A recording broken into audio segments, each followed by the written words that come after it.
कुछ लोगों को खाने में आलू पसंद है, कुछ लोगों को बहुत ज्यादा मसाला पसंद है। घबराइए नहीं, ESPN cricket for T20 time out Hindi अभी कुकरी शो बनने से रह गया है, लेकिन बात इसलिए हो रही है क्योंकि जो मुकाबले के बारे में हम प्रीव्यू करने वाले हैं वो है सनराइजर्स हैदराबाद और कोलकाता नाइट राइडर्स के बीच, जिसे मैं पर्सनली हमेशा कहता हूं बिरयानी डार्बी। और इस बिरयानी डार्बी की बात करने के लिए हमारे साथ जुड़ रहे हैं आकाश। आकाश, आपका क्या स्वाद है, आपकी क्या पसंद है, उसके बारे में बाद में बात कर लेंगे। लेकिन एक बात तो है, इस बिरयानी का जो भी जायका हो, सिर्फ ये दो शहर ही नहीं बल्कि भारत के भी कई और शहरों में भी इसमें काफी रुचि होगी कि ये मैच किस तरफ जाएगा। देखिए, आपने बिरयानी की बात की तो मुझे भूख लग गई, लेकिन सच बात है कि मैं तो वेजिटेरियन हूँ, तो हमारे यहाँ बिरयानी नहीं से पुलाव होता है। हम मान लेते हैं कि बिरयानी है, लेकिन ये पुलाव है। तो बात तो वैसे आपकी सही है, क्योंकि अब तो एक दूसरे के साथ सबकी किस्मत के तार बंधे हैं। तो सभी टीम जो नहीं भी खेल रही है वो भी देख रही है कि इस मैच में होने वाला क्या है। तो इंटरेस्टिंग है, वेरी नाइस। चलिए कोलकाता की बात करते हैं, क्योंकि आखिरकार पिछले मैच में फाइनली जीत की पटरी पर वापस आई टीम। थोड़े बहुत कॉम्बिनेशंस में बदलाव किए, उससे काफी फायदा हुआ। फिर से वेंकटेश अय्यर को बतौर सलामी बल्लेबाज लाए थे, उससे भी काफी फायदा मिला। एब्सोल्युटली, लेकिन जो बहुत अच्छा काम पिछले मैच में हुआ उसमें से एक बहुत इंपॉर्टेंट कड़ी जो है वो मिसिंग है। वेंकटेश अय्यर बतौर opener very good. Ajinkya Rahane still 50-50 की किस प्रकार, क्योंकि रन बॉल खेल रहे थे। और नीतीश राणा, श्रेयस अय्यर, ये बड़े अच्छे नाम हैं, लेकिन वो पैट कमिंस भी आए थे। अब पैट कमिंस चले गए हैं, तो एक जो कड़ी वापस आपको जुड़ी थी, अब वो कड़ी दोबारा टूट गई है। और जिस मैदान पे ये मुकाबला है वहां पे उनका प्रदर्शन बहुत अच्छा रहा था। तो 14 गेंदों में 50 वहीं उन्होंने जड़े थे। उस दृष्टिकोण से देखे तो थोड़ा सा कोलकाता को ये झटका लगा है, या फिर कहीं जोर का झटका धीमे से लगा है। जी हाँ, कोलकाता की बात करते हुए श्रेयस अय्यर की बात कर लेते हैं, क्योंकि जरूर बहुत बड़े रकम में खरीदे गए थे, बहुत सी उम्मीदें थी उनसे। तो उनकी बल्लेबाजी की बात जरूर करेंगे, लेकिन कप्तानी को आप किस तरीके से आंकते हैं, किस तरह उन्होंने परफॉर्म किया है, और अगर दिल्ली के उनके स्टिंट को देखें तो उसकी तुलना में कैसी रही है ये स्टिंट। थोड़ा मुश्किल है जज करना देवान, फॉर अ सिंपल रीजन कि एक नई फ्रेंचाइज के पास आप गए, एक पोस्ट मैच में उन्होंने कहा कि सीईओ भी बनाते हैं टीम। आई मीन 11 में भी, मतलब हर, आई एम श्योर हर फ्रेंचाइज का डायनामिक अलग है। और अगर कोलकाता का डायनामिक है जहां पर सीईओ जो है वो इन्वॉल्व होते हैं कि 11 कौन सी खेलेगी, तो वहां पे मतलब डायनामिक्स आर वेरी डिफरेंट।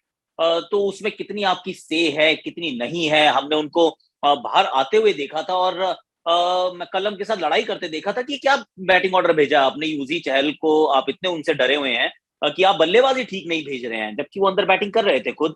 तो आई डोंट नो कि उस खेमे की क्या इस समय परिस्थिति है, या पूरा माहौल कैसा रहा है थ्रू आउट दी आईपीएल। तो मैं जज नहीं करूंगा। मैं इसलिए जज नहीं करूंगा क्योंकि नई फ्रेंचाइज है, मैदान के ऊपर इतने बदलाव हुए हैं तो सही तो नहीं हो सकते, ये बात तो सबको पता है। पर अब उन बदलावों के लिए जिम्मेदार कौन है, अब वो I have very little idea. Akash, आपका भी शायद फेवरेट स्टैट होगा, लेकिन मेरा तो फेवरेट आईपीएल का यही स्टैट है कि कोलकाता नाइट राइडर्स के लिए पहले दिन के बाद, वो 2008 में जब ब्रेंडन मक्कलम ने अपना शतक जड़ा था, किसी ने शतक नहीं चढ़ा है। तो चूंकि अब मक्कलम जा रहे हैं इंग्लैंड टेस्ट टीम के साथ, तो उनके लिए एक परफेक्ट फेयरवेल गिफ्ट हो सकता है। और अगर वो कप्तान खुद जड़े तो बहुत बढ़िया बात होगी। ये 100 रन बनाने बहुत होते हैं, मतलब पूरा टूर्नामेंट कितने 60 के करीब मैचेस हो गए हैं, और कुल 5 ही शतक बने हैं। खिलाड़ी पास पहुंचते हैं पर वो उस मुकाम तक नहीं पहुंच पाते हैं, बहुत मुश्किल काम है। और जिस मैदान पे ये मुकाबला है, सामने वाले का जो बॉलिंग अटैक है, आपको लगेगा कि और काम मुश्किल हो गया है। क्योंकि इसी मैदान पे जब पिछली बार लखनऊ और गुजरात खेले थे, नंबर 1 और नंबर 2 खेले थे, और 150 रन का मैच भी नहीं हुआ था कुल। 140 बनाए थे और 140 चेज करते हुए लंबे मार्जिन से हार गई थी लखनऊ। तो मुझे नहीं लगता कि यहाँ शतक वैसे बनने वाला है। बन जाए तो बहुत अच्छी बात है, पर क्या बनेगा, I have my serious reservations. चलिए सनराइजर्स की बात कर लेते हैं, और खासकर उनके भी कप्तान केन विलियमसन, उनका भी काफी खराब फॉर्म चल रहा है। रन भी नहीं आ रहे और बिल्कुल गति भी नहीं ला पा रहे हैं। तो उनके लिए क्या यहाँ पे सोल्यूशन हो सकता है? क्या खुद को ऑर्डर पे नीचे खिलाने से फायदा मिलेगा? इस बारे में हम पहले भी बात कर चुके हैं। क्या आप देखते हैं ऐसा होते हुए इस लेट स्टेज पे? Too late in the day maybe, क्योंकि हम सब क्या करते हैं देवायन, एक बार हम एक फैसला लेते हैं, उसके बाद हम उसके साथ जुड़े रहते हैं, उसके बाद एक समय आता है हम जिद्दी हो जाते हैं। कह रहे अब नहीं बदलूंगा, अब तो यही करना है, दैट्स अबाउट इट। और अगर वो उसमें वो कप्तान हो, इतने सरीखे बल्लेबाज हो, तो फिर आप कहते हो चलो वन मोर टाइम, कि अब इवेंचुअली तो उन्होंने रन बनाने हैं, वो 3 पे बनाए या नंबर 1 पे बनाए, इससे कोई लंबा चौड़ा फर्क पड़ने वाला नहीं है। तो आई थिंक अब राहुल त्रिपाठी को आपने एक नया रोल दिया है इस साल, अब वो 3 पे खेल रहे हैं, खेलने दीजिए उनको। अभिषेक शर्मा ओपन कर रहे हैं, करने दीजिए उनको। अब उनके साथ केन विलियमसन रन बना देंगे तो बहुत अच्छी बात है, नहीं बनाएंगे तो उनके बनाए बिना भी जितने मुकाबले जीते हैं, ऐसा तो है नहीं कि केन ने बहुत रन बनाए इस सीजन, उसके बावजूद आप मुकाबले जीत पाए हैं।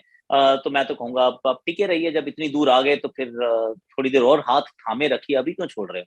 और सनराइजर्स का जो हार का सिलसिला हुआ है उसमें एक कॉमन कड़ी रही है कि उनकी गेंदबाजी पिछले कुछ मैचेस में नहीं चल रही। बहुत अच्छी प्रभावशाली गेंदबाजी क्रम है, लेकिन लगातार बहुत रन दिए जा रहे हैं। टी नटराजन चोटिल हुए, उसके बाद या उससे पहले वॉशिंगटन सुंदर भी हुए, इससे जरूर काफी फर्क पड़ा है। लेकिन कोलकाता की जो वीकनेस है शॉर्ट बॉल के अगेंस्ट, उसको एक्सप्लॉइट करने के लिए सही गेंदबाज हैं, तो वो सिलसिला थोड़ा टूटता हुआ दिखता है इस मैच में।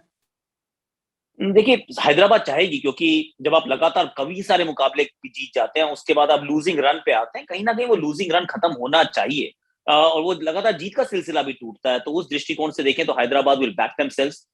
इसी मैदान से इनके कैंपेन की शुरुआत हुई थी, वो मैच अच्छा नहीं था। सामने उस समय राजस्थान रॉयल्स थी, आई रिमेम्बर करेक्टली। और जो आपने शॉर्ट बॉल की बात की है, इस टीम से ज्यादा शॉर्ट बॉल पे कोई आउट नहीं हुआ है। तो बिल्कुल आप उसको एक्सप्लॉइट होते हुए देखेंगे। हो सकता है जो उमरान मलिक का जो पिछले 3 मुकाबले एकदम साधारण गए हैं, शायद उनका भी वो गाड़ी पटरी पे वापस आ जाए और इसी मैच में आ जाए। और बाउंसर्स के साथ वो तो गेंदबाजी कर सकते हैं, उनके पास गति भी बहुत ज्यादा है। तो उम्मीद जरूर हैदराबाद करेगी, लेकिन रन्स भी बनाने पड़ेंगे, कप्तान को रन्स बनाने पड़ेंगे, और सभी को मिलजुल के प्रदर्शन अच्छे से करना पड़ेगा। टी नटराजन की कमी खल रही है, इसमें कोई डाउट नहीं है। चलिए जाते जाते ये बता दीजिए, बिरयानी हो या पुलाव, आलू है या मसाला आपकी पसंद?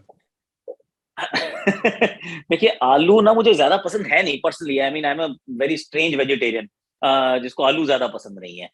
तो फिर मसाला रख लेते हैं, हालांकि मिर्ची मुझे ज्यादा पसंद नहीं है। I mean very very picky choosy guy I am. अरे may the better team win यार। बिल्कुल, मैच में मसाला होगा, मैच में काफी मिर्च भी होगा, और उसके बाद हम फिर से आपसे जुड़ेंगे। आपके थॉट्स के लिए बहुत बहुत शुक्रिया आकाश। आप देख रहे थे ESPN cricket 4020 time out Hindi.